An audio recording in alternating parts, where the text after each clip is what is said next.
Hello, folks. Hey, all right. Welcome. So, folks, we're so thrilled to be here today with Todd Martin, one of the greatest tennis players of all time.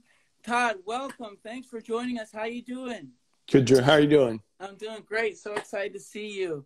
I want to just share with our listeners and viewers a quick biography of you, and then I'll get into some of our questions. Sounds good. So we're so thrilled to have Todd Martin here today with us. He's one of the greatest tennis players of all time, certainly one of the greatest American players of all time. He was a finalist at the U.S. Open, finalist at the Australian Open, two-time semifinalist at the U.S. Open and Wimbledon. His highest ever ranking was to be number 4 in the world. And he was also a tremendous contributor to the United States Davis Cup teams over the years, including winning the Davis Cup Championship in 1995. He's currently the CEO at the Tennis Hall of Fame in Newport, Rhode Island.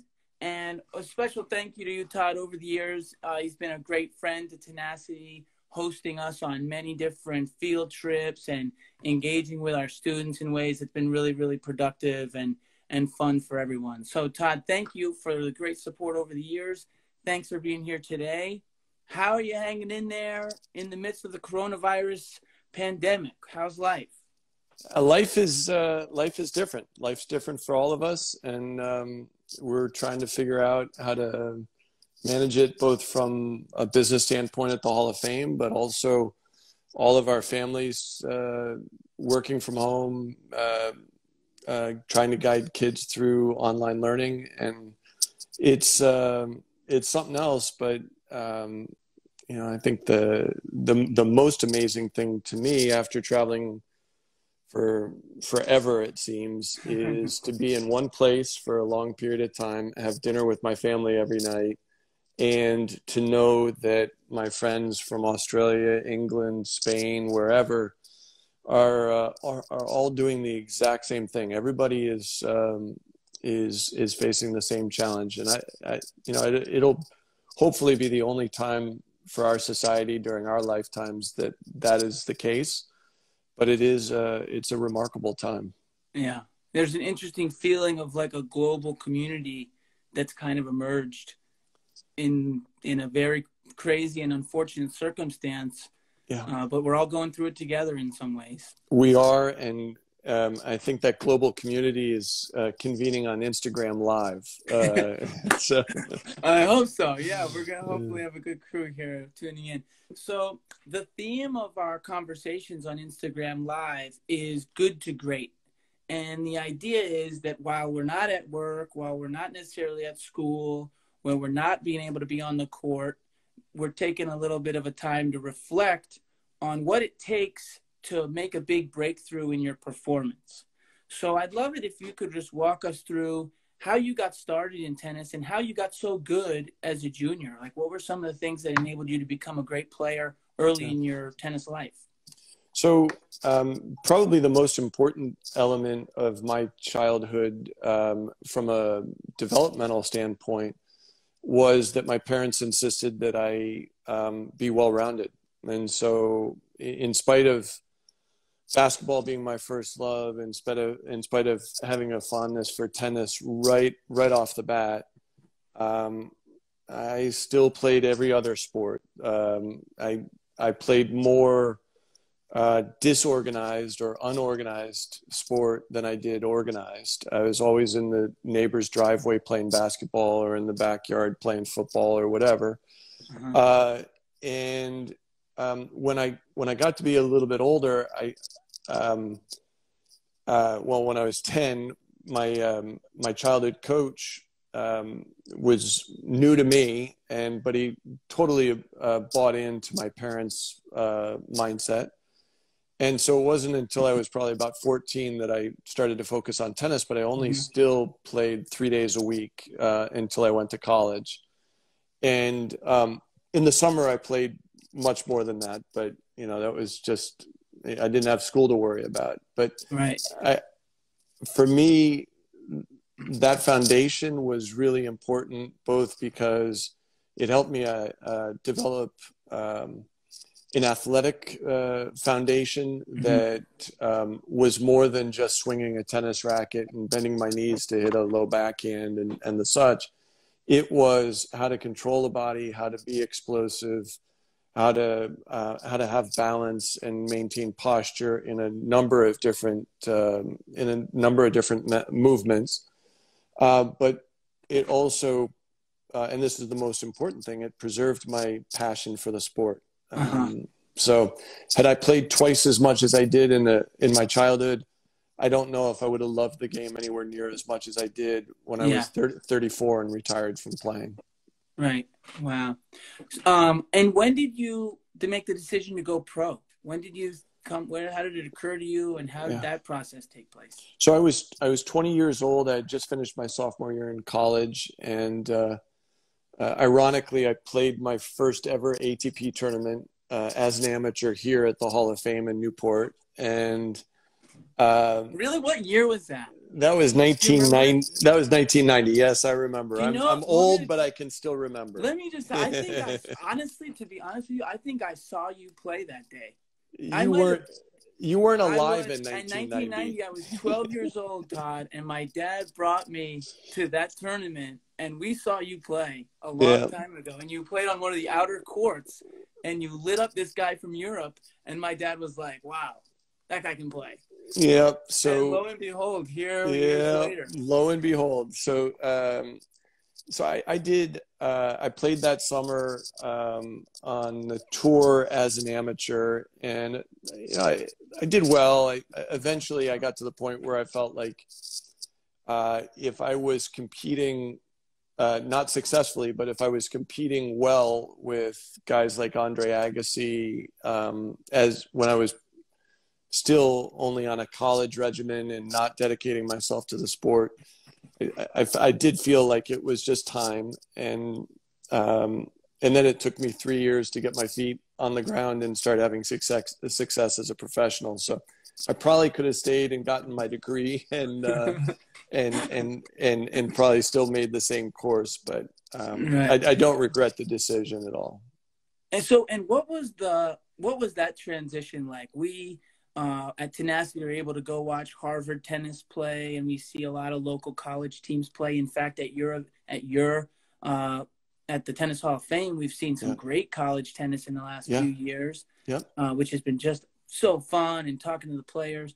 But most, I'd say, it's pretty rare when a college player can go up and succeed at the next level in the pro game. So what was that transition like, and what do you think enabled you to succeed? Well, a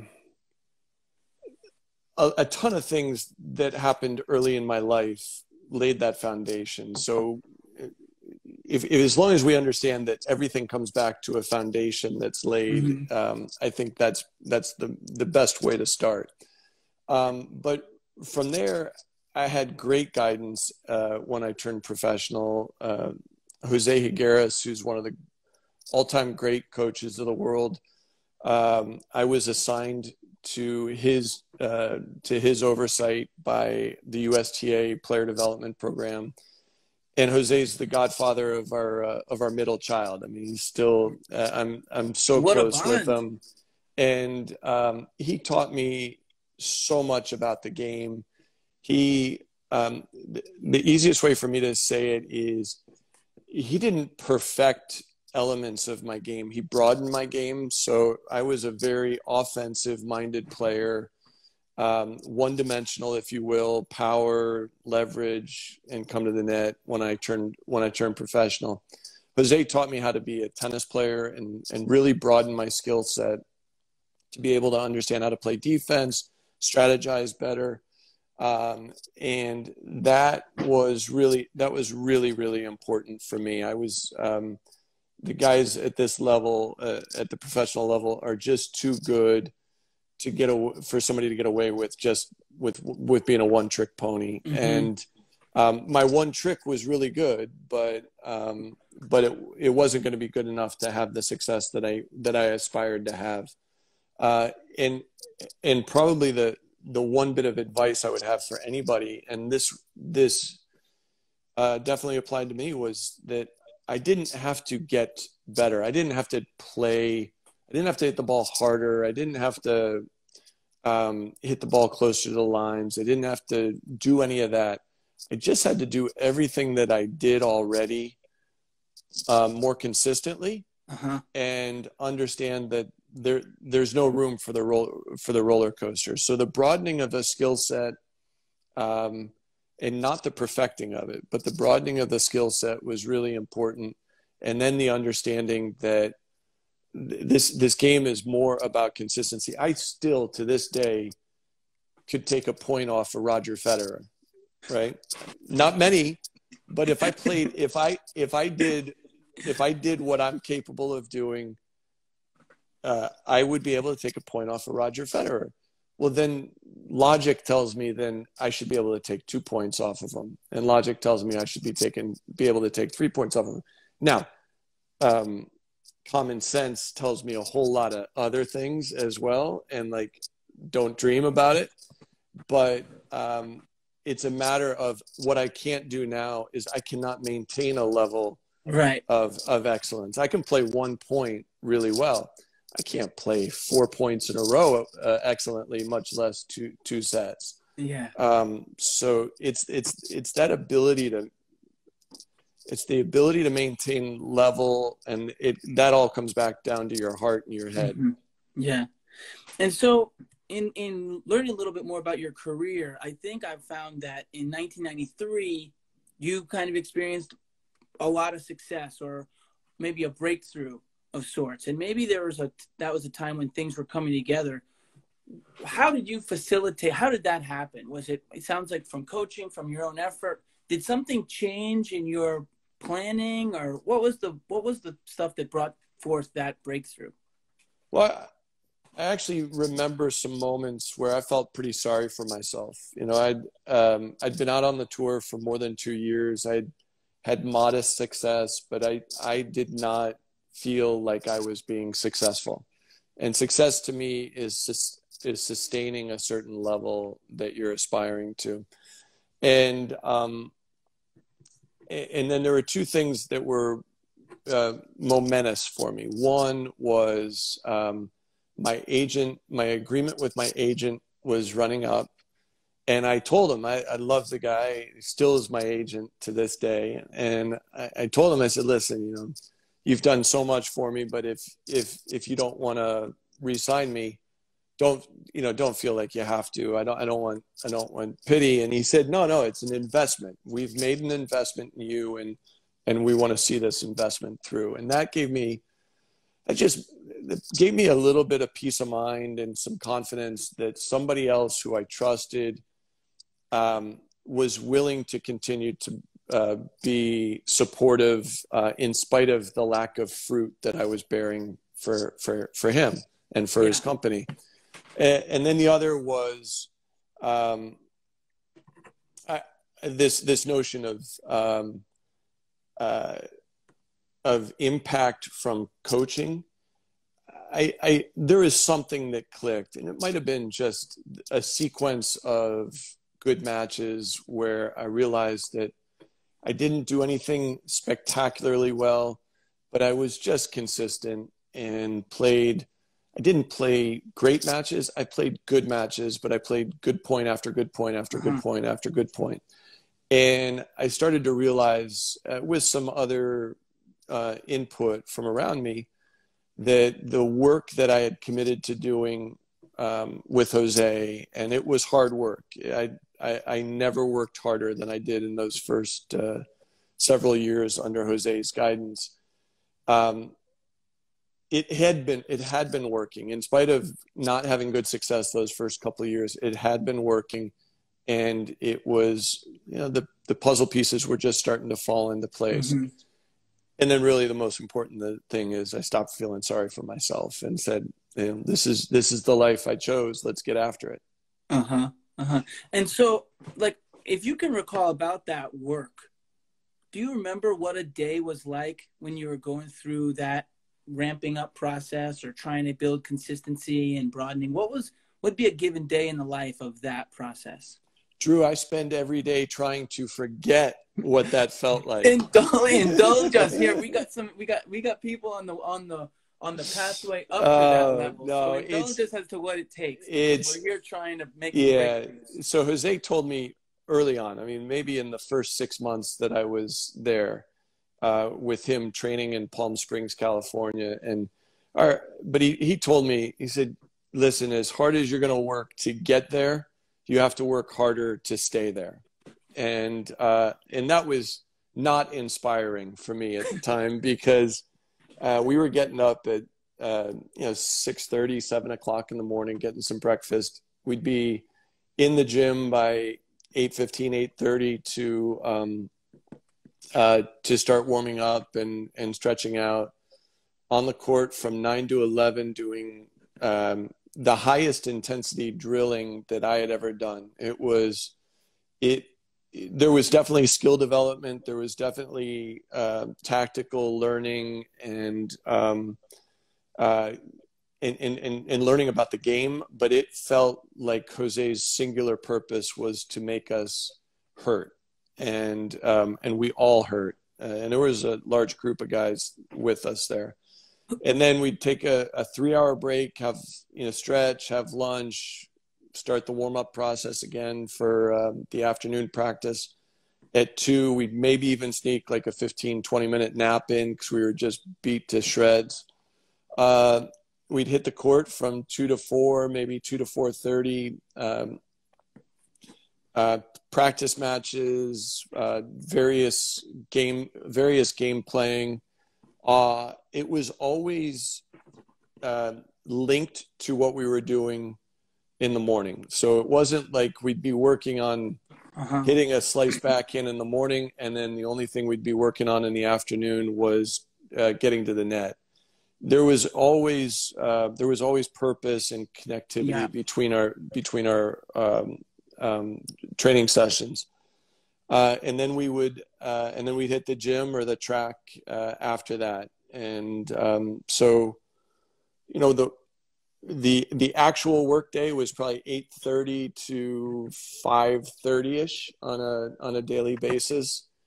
But it was, physically as draining as I could imagine. I had never even come close to anything like that regimen in the past. And that was 5 days a week. And then on Saturday we'd have a half a day. We'd do one practice in the gym and then be done. And who was the group? Like we talked about in some of our activities we talk about having your teammates push you and working together to support each other. Who was in that group, and how did that affect the outcomes, or how did that dynamic work? Well, it's a great question. So and really important to my success. So I had a number of us who I had grown up with, played college tennis at the same time, and we were all out training with Jose at the same time. And I had been out there probably, 3 to 6 months, and Jim Courier came and started training with Jose, and not through the USTA necessarily, but on his own. And Jim was already in the top 20, and the rest of us were 300 to 500 in the world, just scraping to get into the show, if you will. Wow! And so I still remember the first practice that I ever played against Jim. It was I'd serve, we'd have a good game. I held, maybe he'd break me occasionally, and then he'd serve. He'd hit a good serve. I'd hit a return that I thought was okay. He'd hit a forehand winner. I mean, it was like every single point was that. And that raised the bar on what my perception of excellence really was. 6 months later, Jim won the French Open for the first time in '91. Wow. And I'm sure he would say the same thing. Every bit of credit that he could give to Jose needed to be given to Jose. Jim got a lot better in a very short time, and he set the bar very high from a work standpoint for the rest of us, and also got me to rescale my sights. So I was there training with my peer group, my collegiate peer group, and it could have very easily been just a race between the 4 or 5 of us to see who got into the top 200, who got into the top 100, who got first, and who ultimately did the best on the tour. But at the same time, I think we would have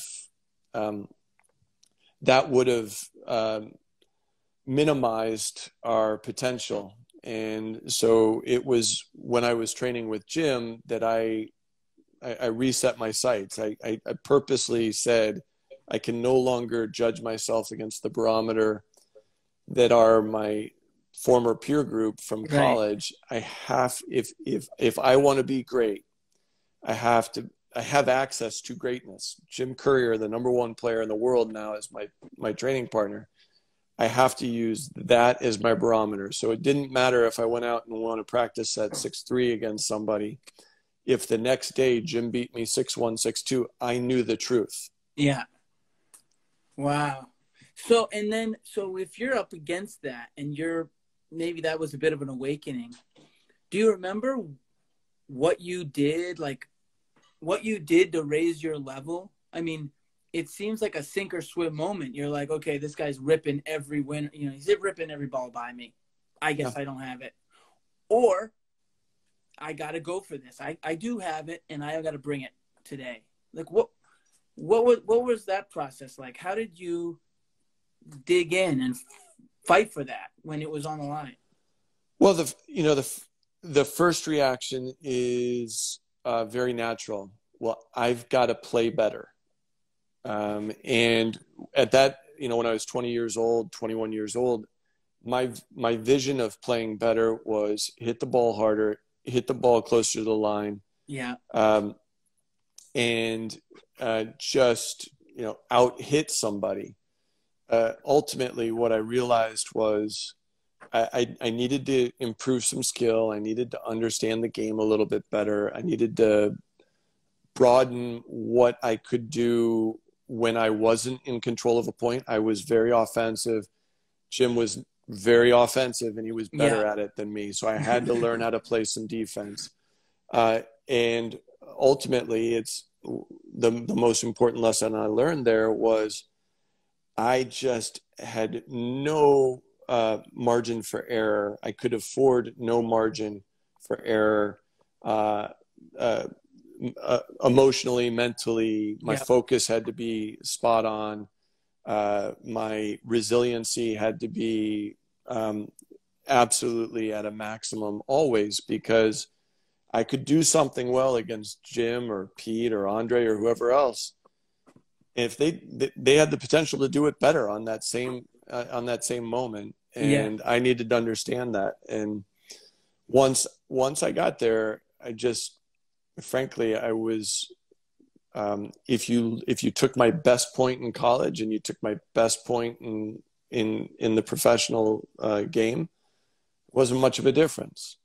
But I played a lot more of my best points when I was mature and competing at an elite professional level than I ever dreamt of being possible when I was playing at an elite level in collegiate tennis.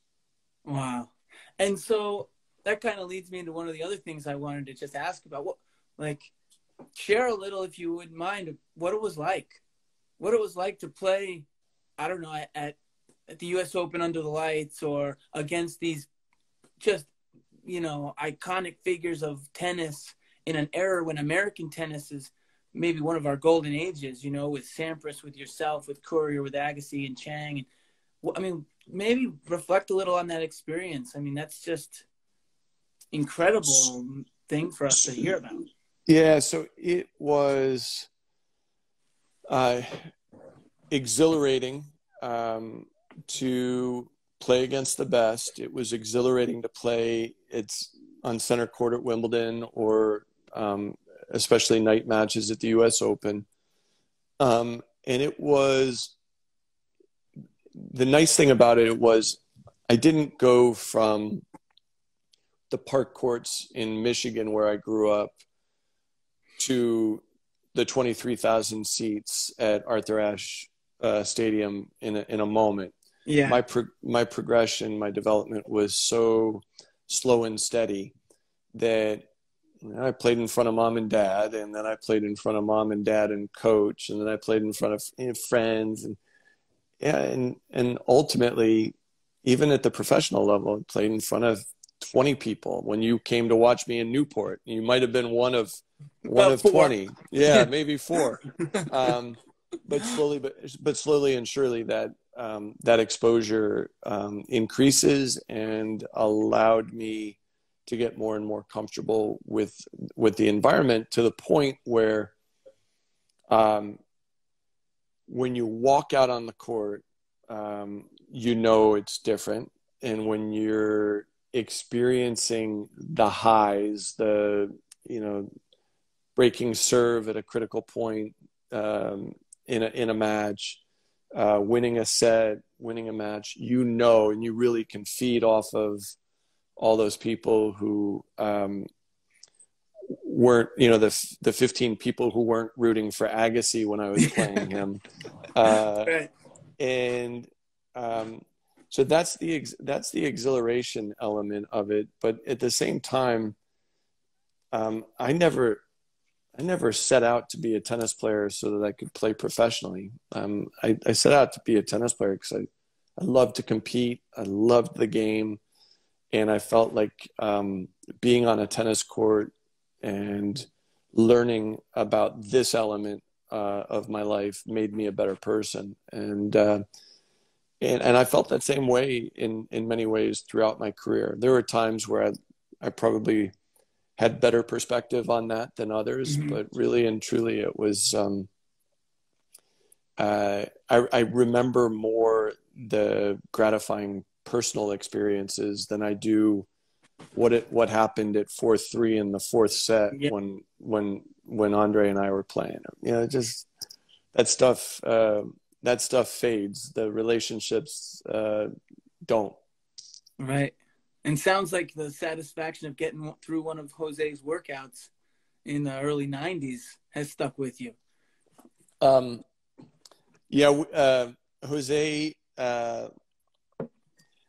Jose knows, like, and we don't talk about it, but Jose knows when he looks at me and we're sitting on his couch and just hanging out. He knows that he beat me to a pulp. And if to this day, if he said, get out of here and go run a mile, or get out of here and go hit a basket of serves, I'd do it out of deference and respect. This guy, I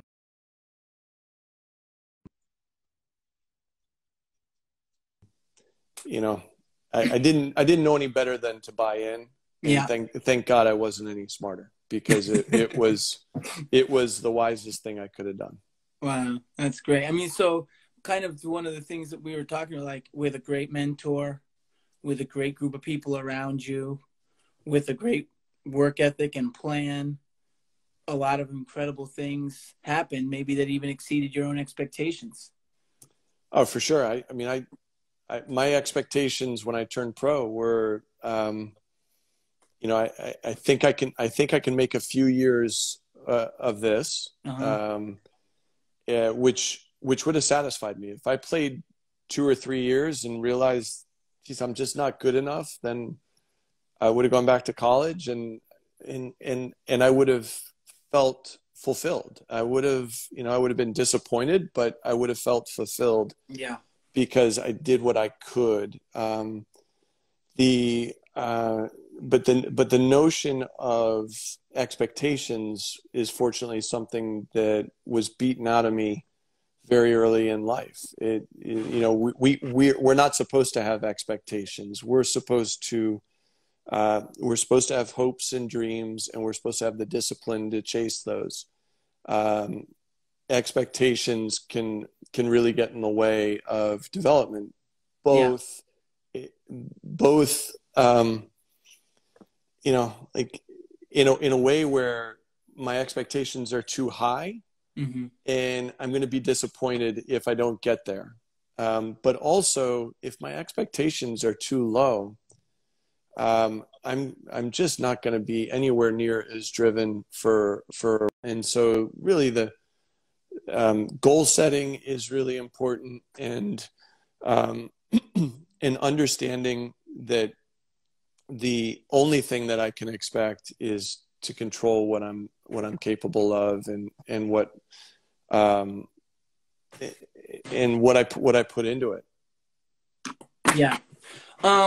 I want to just ask one other question about kind of the current game. What do you observe these days in players on the tour now, or developing players, that you see in them that they could, that is able to take people now from good to great, that allows for breakthroughs to take place? Anything that you observe in the current game? So a couple of things. One, patience. Those who are patient, I think, do have a better chance of progressing through to the next levels of the game. I also think that it's there's awareness. So if you look back, well, I coached Novak for a year in 2009 and 2010, and he was number 3 in the world. And he had been behind Roger and Rafa for a while already, and he was only like 22, 23 years old. And at that time, he really thought, he felt sorry for himself. He felt sorry for himself that his time coincided with Roger and Rafa. Eventually, he stopped looking around and started looking within, and just just did what he could to be as great as he could. Nobody would have expected him to be as great as he is, but it's interesting, if Novak weren't careful, and if Novak weren't as driven as he is, he could have been one of the many who, for a series of years, were good enough to compete, but not good enough to hang. And and I think because you're starting to see Federer and Nadal and Djokovic all, at least from a numbers standpoint, an age number standpoint, get old enough. Yeah, I think that's one of the reasons why Tsitsipas and Thiem and Zverev and some of the other guys are hanging a little bit more consistently than Milos Raonic or Thomas Berdych or others, that because all of us are affected by what we see. And I think that's one of the great battles. If you can win the battle of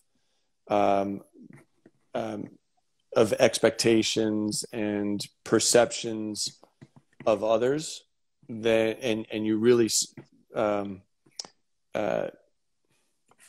make it an intrinsic fight to just be your best, that's when you see when you see excellence achieved. Dominic Thiem is not the best of the younger players. He is definitely not the best, but he is by far the most focused and capable of managing himself and what he is in control of out of that young group at this point in time. And that's why he's been to 2 French Open finals and an Australian Open final.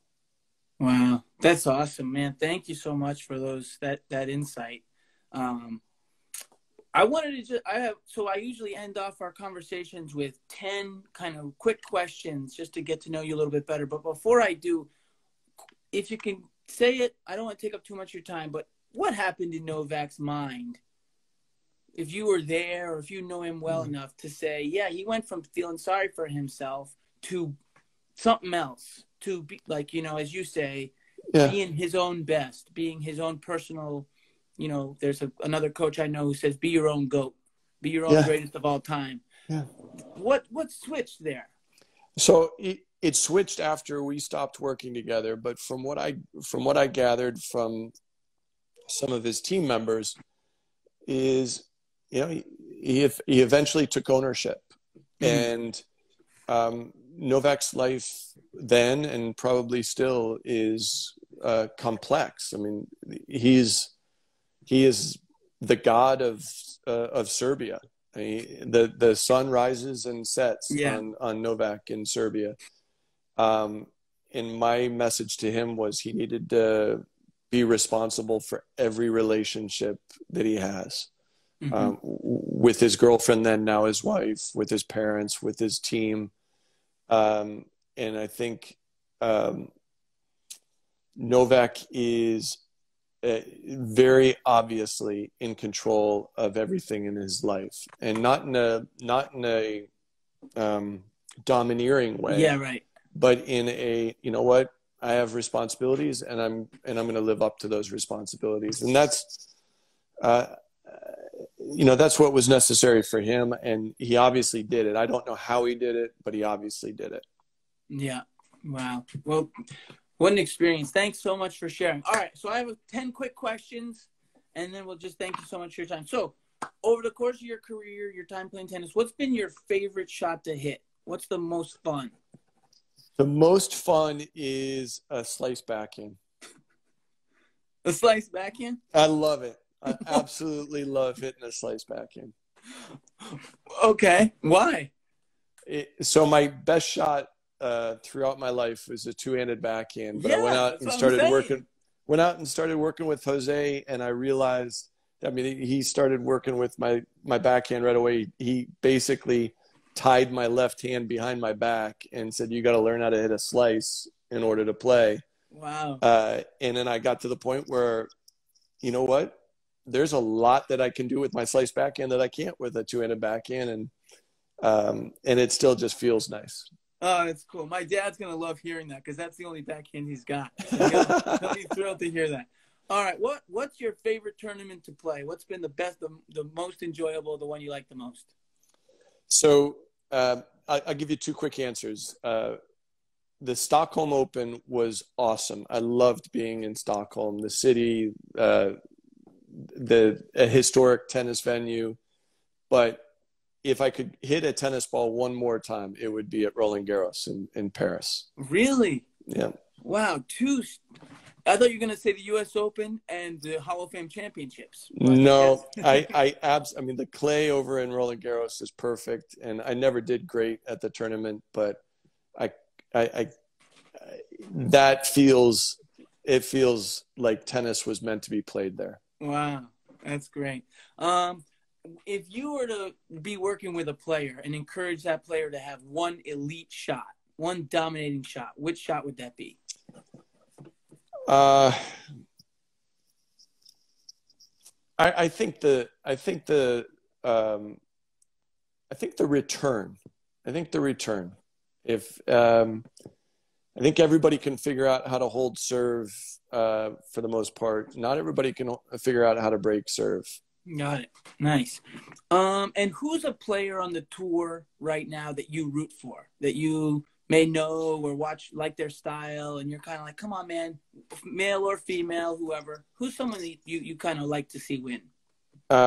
It was David Ferrer, because I thought he was. I love that guy. I thought he was the most professional human being to walk the face of the planet. I like Diego Schwartzman. Oh, really? Little guy. Dude, these are opposite of you, man.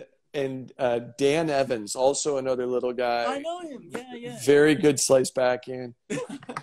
Dan Evans, actually, I would say, plays the game in a way that I can really relate to. It looks like he could have played in the 70s, looks like he could have played in the 90s with me. And yeah. Wow, that's cool. All right. And then we talked about a little bit of your training. What is your favorite and your least favorite exercise? My favorite exercise, does it have to be in the gym, or can whatever you want? Yeah. Yeah. Could be in the track, could be at the home, whatever. Yeah. So, I loved being on the track. I felt like the track was we would do a variety of different programs on the track, but I felt like I got best when I was on the track. My Interval least, sprints? yeah, yeah, we You're the do. third person we've had who's Yeah, played pro tennis to say interval sprints. I think we can all yeah, begin to understand what some valuable exercises yeah. I mean, and we do Okay. we do anywhere from 10-yard dashes to 200s, but they were really valuable, and it has to be scientific. It can't just be every day of the week go out and do Right. 200s, but I found a lot of value there. Honestly, I didn't love a lot about the gym, and I wish I would have loved more about the gym, but probably the least favorite is push-ups. Long arms, Oh, yeah. heavy body, and not much muscle. It's the push-ups, not much fun. Gotcha. All right. And what about your favorite sport other than tennis? Basketball all my life. Now golf probably. My wife would get angry with me for calling it a sport. But then I also play court tennis, which is Oh, yeah. the historic form of our sport. With kind of a dead or white ball, right? It's a wound ball with a tennis felt cover, and we play with wood rackets. Yeah, yeah, yeah. It's crazy, but it's a great game. That's cool. Wow, interesting. And who's your favorite athlete, maybe outside of the tennis world? Someone in another sport that you're like, wow, that guy has just made a great impact in sports. Boy,